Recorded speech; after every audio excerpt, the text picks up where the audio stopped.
I think the difference between how we're developing applications today versus 5 years ago is that when we first started, the content owner was in control of what the user saw in terms of content.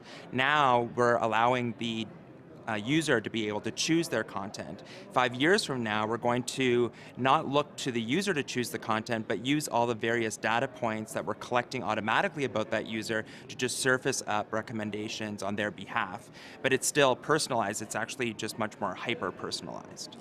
All of a sudden, it's about connectivity. And so the people are kind of shedding off those like local one-to-one type apps, and they're going with, how do I get more, how do I get 1 + 1 = 3 out of my app experience? And so that, I mean, that literally trickles down into like development theory, philosophy of, it's gonna have to be much bigger than just the localized experience. So right now we draw a picture of an app, and then we program it, and it's static, and it does that, and we measure it, and we try to learn about it, and then we change it. But in the future, it's more of a constraint system. So we say, make me something like this, make me something that fits these criteria and optimize for these goals, and you design the system. Allow the computer to design the app for you.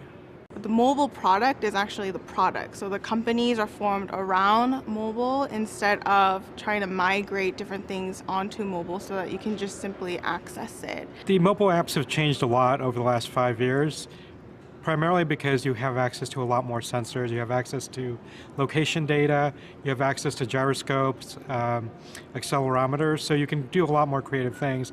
If you're doing gaming, you can do a lot of creative things with just the sensors and gyros.